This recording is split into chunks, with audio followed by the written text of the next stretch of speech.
Mbote na baimboka balandi émission ya population to le bakango ete ozali parlement babola émission oyo baimboka bazali na makanisi pona kotonga Kongo bapesaka bandeko nanga bazome na mikili ya poto na pesi mbote po ete tozali seule émission oyo bandeko bakolanda en direct à partir mikili ya poto bakolanda en Afrique bakolanda bipai nyonso na mokili oyo bandeko balandi bobi ete émission na biso eza kolanda ma partout bakongola diaspora bakolanda biso bandeko na Afrique du Sud bakolanda biso bandeko na Japon na Thaïlande bakolanda émission oyo parce que bazali ba congolais balingi mboka na bango na pesi mbote spécialement na bandeko ya Congo central pour tout le baki na bino ete série continue to ko luka kimia na Congo central bandeko bako benga à gauche et à droite to le baki na bino ete émission babola bandeko balandi to ko sangisa bandeko poto tout na bango mituna poto longi Congo na biso ya solo kende liboso na lobaka yango toujours ce qui li sapi moko ezoki nzoto mombesa rapasi yango esengeli to beta masolo ya mboka nazali sur le sengo bandeko balandi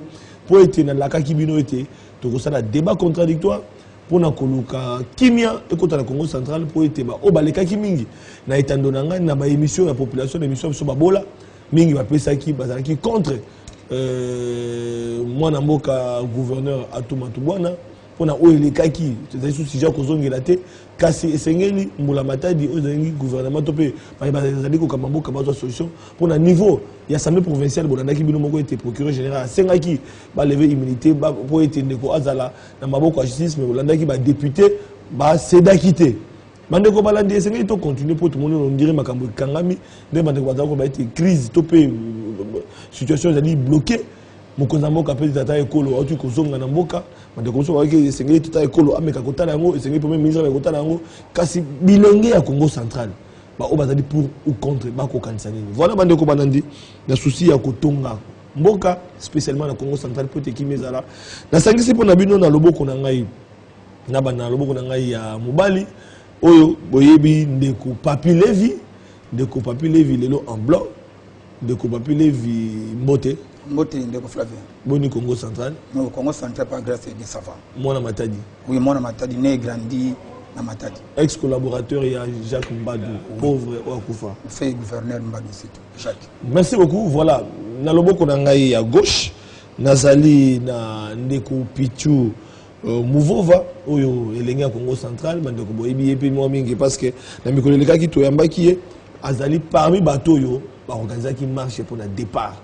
Pour tout le monde qui en image n'inga kotambola na population tout le monde qui une présence pe bandeko ebele ya Congo central ou balobi était Congo central qui sonne sengeli gouverneur qui le kopema mbote ndeko Flavien na base na sina lobinyo so na ko monopoliser maloba te pour 20 minutes 25 minutes na rebelité voilà na ko banda na bino bandeko pour na rafraîchir mémoire parce que ndeko pitu mouvova bolingi était changement côté na Congo central mais eloko nini vous allez ko reprocher exactement na ozalaki gouverneur to pe gouverneur ya Congo central à tout batubona pour être lelo akende okambe mosusu akamba Congo central.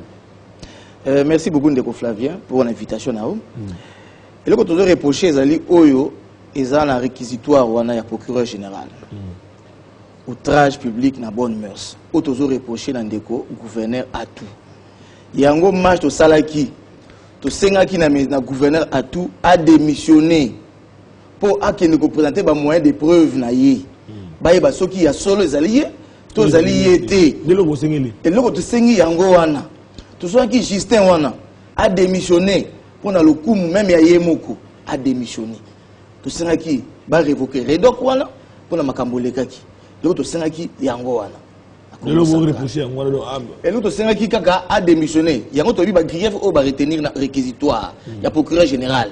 Outrage public na bonne mère soir. Il y a un autre c'est qui sur base de l'eau to sengi a démissionné. Pour à qui nous représenter ba moyen de défense devant justice. Voilà bon nous a 2 minutes.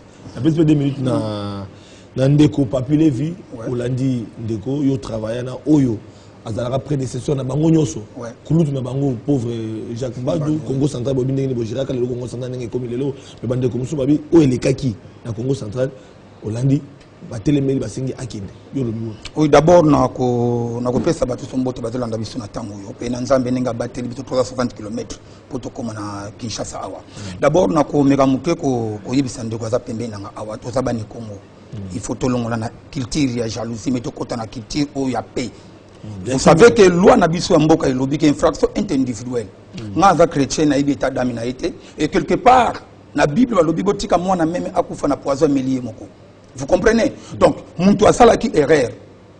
Muntu asali faute muntu mususu et muntu mususu bozo senga démission muntu wana. Wana ekomi ko la sorcellerie moko ça soit inconsciemment soit déjà conscient. Parce que muntu nde oyo asala ki makambo wana ye. Soki bomona ki ke balobi redoc ya kende. Wana na kobisa bango oui faut redoc ya kende parce que na kata image to mona ki redoc mais to mona ki atuma tubwana te.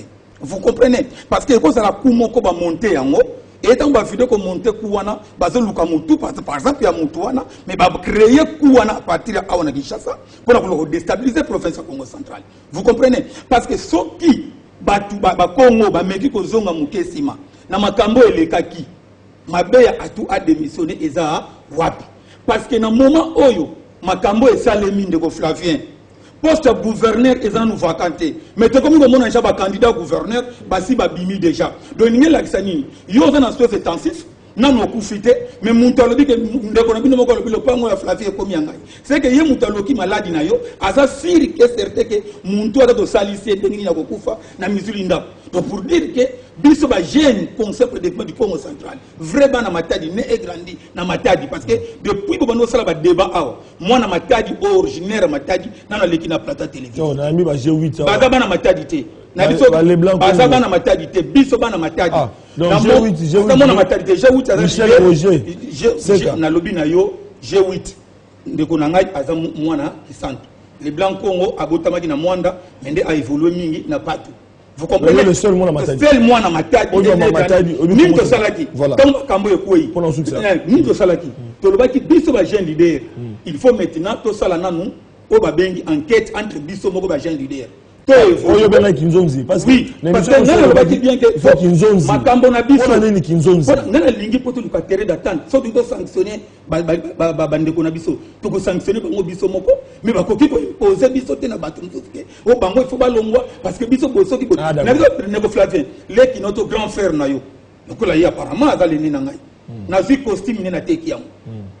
Ako ke ngo memanga na justice. Ata yeso ke ngo funda le non.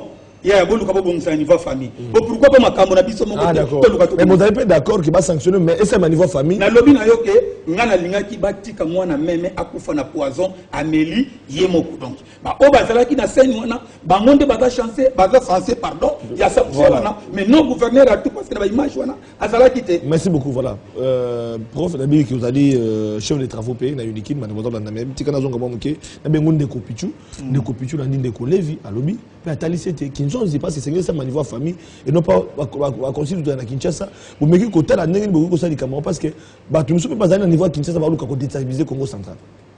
Merci beaucoup Ndeko Flavien pour la question na yo et puis singa passe na mutema o ba naza écœuré naza vraiment écœuré na makambo na okipa ndeko nanga alobi apembeni awa pour na Kinzonzi. Je pense que jeunesse oyo iazo kamba batika ko désacraliser ba valeur ya Congo central.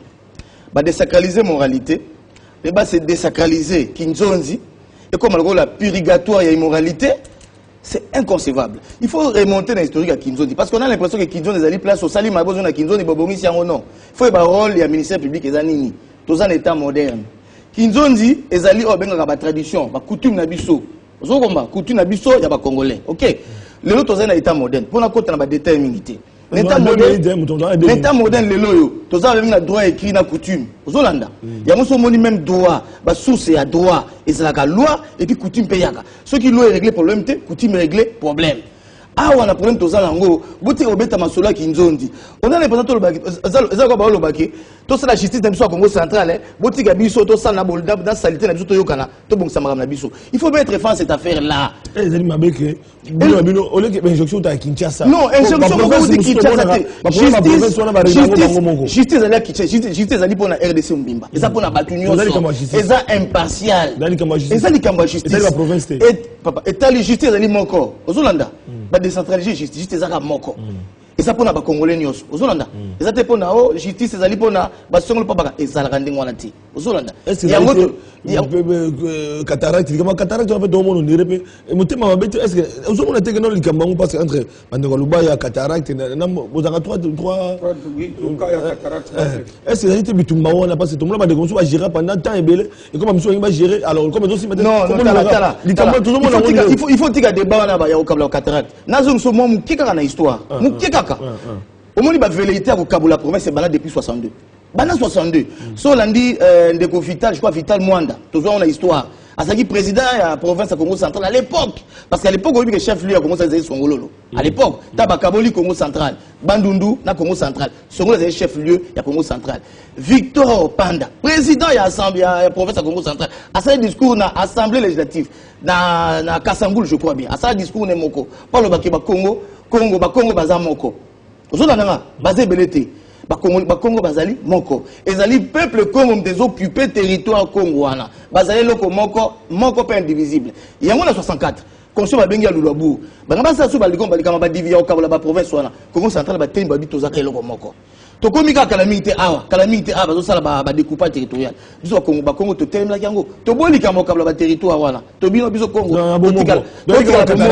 et loko na ezabi loko ezanga ngaza muta cataracte. Et ça, bloque ça, on a tinaté. Oh, cataracte, oh, bas fleuve, non. Tu as besoin de ça, Congo. Voilà. Pour moi, c'est ça. Ça dit que 3 minutes. Non, pour rectifier, moi, il faut comprendre que justice va échouer. Vous comprenez? Parce que lorsque le lobby que dans le PGR, procureur général, à tout, dans le député provincial, papa de provinciaux, livré gouverneur à tout Matouboana. Vous comprenez? Donc en quelque sorte, PGR, il y a droit, il a besoin de majorité. Mais ce n'est pas un déco à tout. Parce que ceux qui ont une majorité, ils ont à tout, ils se présenter. Et Simbité. Vous comprenez? Lorsque Simbité, lorsque corrompre les députés provinciaux, tout le monde président de la République a frappé sur l'élection des sénateurs. Même il engage que la volonté il y a des députés provinciaux. Président de la République, il y a des députés provinciaux. Mais lorsque maintenant, que PGR a besoin de majorité pour à tout assemblée, le peuple député de Congo, la sagesse de Congo, et que va livrer, il était. Si vous avez un mécanisme qui a tout fait long.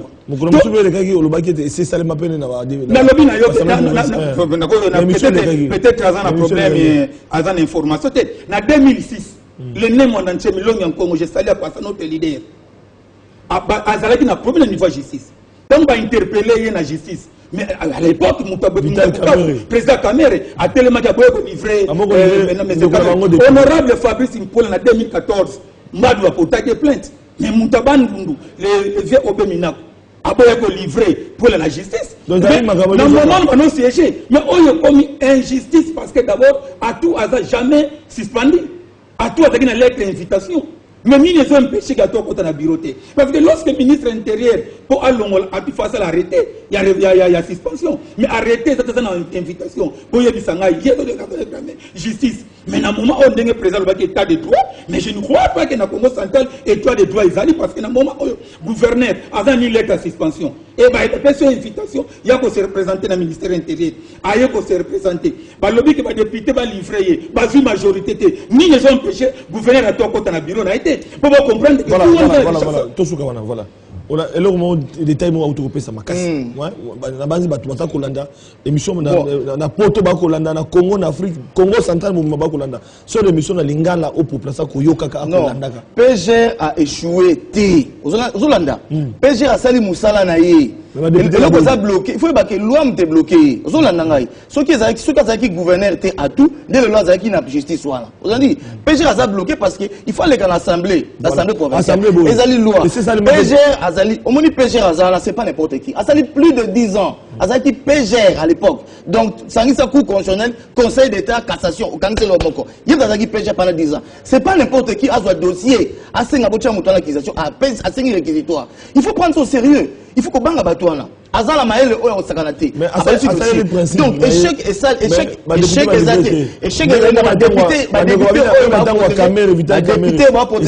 ne prenez jamais les mauvais exemples exemple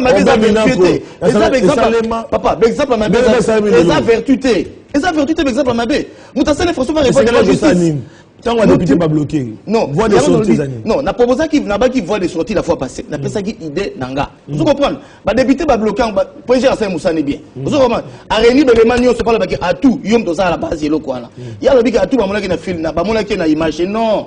Infraction ba benga auteur intellectuel. Abimakate, azalakanité, au monde a EPT. Mais yom ta monté génie soana. Pas ça lango. Beauté matériel peut bazalaka. Donc à toi azali auteur intellectuel. Tu moni pour dire à toi kende. Ce n'est pas pour rien. C'est que à toi député ba CDT. Siko ba yango siko parce que ba pesi à tout occasion à que c'est justifié télé. On a mis à tout azongela pe musala na ye. Mais no bobi ke mukwato kozonga. À toi kozonga te parce que à tout aza suspend. Kozela te ba le ballon koza suspendu.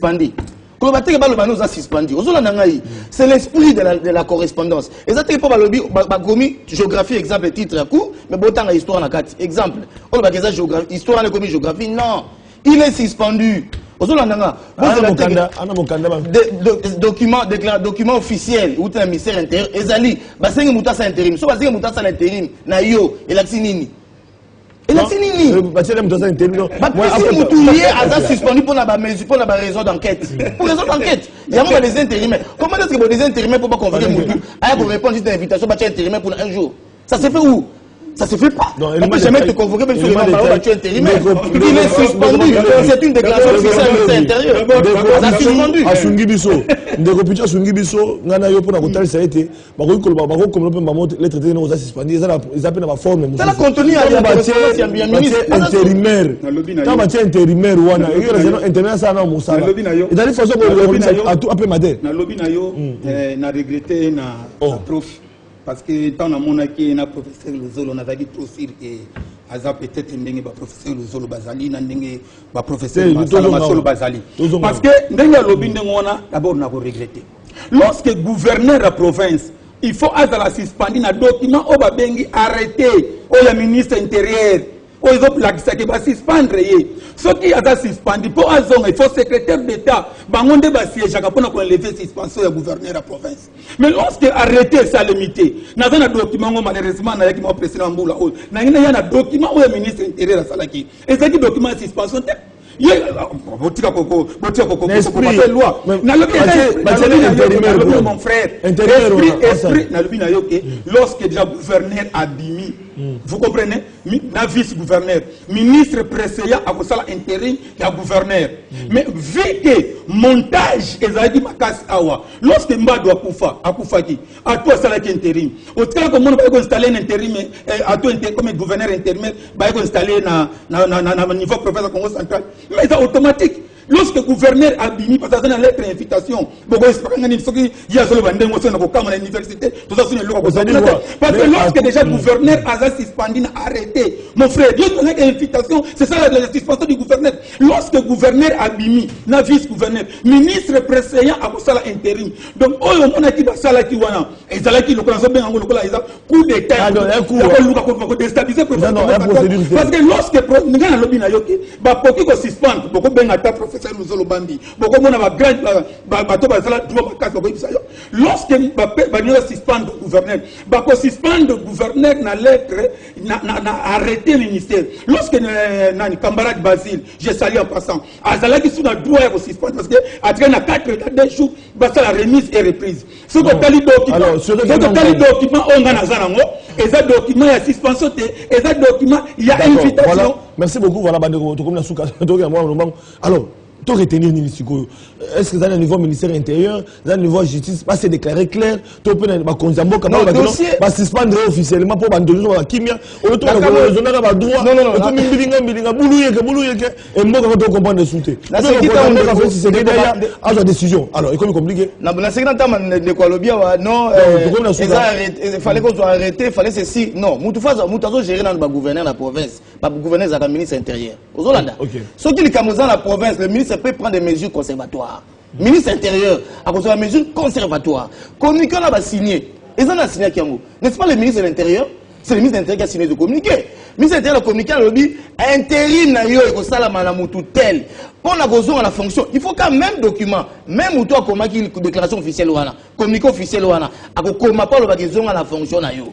Jusque-là, il est suspendu. Ça, c'est un débat inutile. Qu'on soit un débat. Il est suspendu. Maintenant, solution d'aller à tout, il faut que tu répondes parce que Batiki Bisso a suspense. Voilà. Nous est bloqué. Parce que protéger à tout le député au bazar la Congo centrale. Il y a pas facilement. Kinshasa peut pas simelo quoi. Non, Kinshasa simelo quoi. On a tes papa. Tangouye. Qui a mis la piste à l'oreille? La dossier. Ils ont vu le gouverneur. Qui connaît mieux à tout que son vice-gouverneur? C'est son vice-gouverneur. Il y a bien tout le vice-gouverneur. Il y a tout le vice-gouverneur. Il y a des stabilisations. Et papa, et où tu n'as pas mon na Congo central à tout à encaisser couana. Na makalisina kan se ga à stabiliser juste. Ce n'est pas ça. Solution. Gouverneur à tout. À qu'on déstabiliser vice-gouverneur na ipo ya comme vice-gouverneur parce que loi est biso. Non, parce qu'il y a un triangle amoureux. C'est un triangle. On a vu mon frère. Parce qu'il y a à tout Mimina Justin, assistante à le gouverneur. Mon frère, qu'est-ce que vous voulez raconter? Quelle est l'immoralité qui a commencé depuis longtemps? La protéger. 30 secondes, monsieur Sibi. Voilà. Moi, la souka. Voilà. 30 secondes. Monsieur Sibi. PG a salagi Oyaye Moussala. Merci. Oye Mounanaki. Ba député provincial peut basali à Bango Moussala. Toza sous un problème mosusu te toza senga na ministère intérieur alanda peut-être ba propos ya ba amateur politique à province te a sala a respecter ndenge mibeko mboka elobi ke intermaire atika parce que ba démarche nyonso o basali pona ko déstabiliser province Congo central et échouer maintenant tozela sorti après 5 ans à tout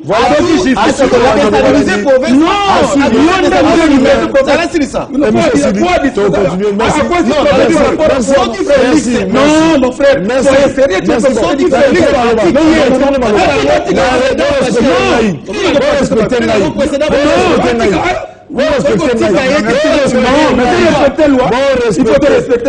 beaucoup.